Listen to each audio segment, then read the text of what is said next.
හරි අපි මේ වීඩියෝෙන් බලමු මේ අපේ ඇක්ෂන් පැක් එක කොහොමද ෆොටෝෂොප් එකට ඇඩ් කරගන්න කියලා. ඕගොල්ලෝ මුලින්ම ඩවුන්ලෝඩ් කරාම මේ වගේ ෆයිල් එකක් තමයි ඕගොල්ලන්ට එන්නේ. ඊට පස්සේ මේක රයිට් ක්ලික් කරලා මෙතන මේ ඕපන් විත් කියලා ඕගොල්ලන්ගේ ෆොටෝෂොප් වර්ෂන් එක ක්ලික් කරන්න. එතකොට ඒක ක්ලික් කරාම ඔටෝම ෆොටෝෂොප් වලට ඇඩ් වෙනවා. දැන් මෙතන ඕගොල්ලන්ගේ ෆොටෝෂොප් එන්නේ නැත්නම් මෙතන choose another app කියලා තියෙනවා. එතනින් ගිහිල්ලා ෆොටෝෂොප් එක සිලෙක්ට් කරන්න පුළුවන්. ඊට පස්සේ දැන් මම මෙතන එක ඇඩ් කරන්න. දැන් මේ මෙතනට මගේ දෙකක් ඇවිල්ලා තියෙනවා. මොකද මම කලින් ඇඩ් කරගෙන තියෙන්නේ. මේ තියෙන දැන් ආපු එක. මෙතන මෙහෙම ඇක්ෂන් පැනල් එක ඕගොල්ලන්ගේ පෙන්නුවේ නැත්තම් මෙතන Windows වලට ගිහිල්ලා මෙතන actions කියලා තියෙනවා. ඒක ක්ලික් කරාම මෙතනින් මේක එනවා.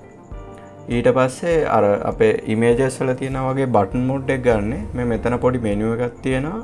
මේක ක්ලික් කරලා මෙතන button mode එක දෙන්න. දැන් හිතන්නකෝ දැන් සමහරුන්ට මේක දාගෙන ඉද්දී අර ඒගොල්ලන්ට පොඩ්ඩක් වැරදිලා මෙන්න මෙතන ඒව එක එක ඒවා ක්ලික් කරලා තිබ්බා.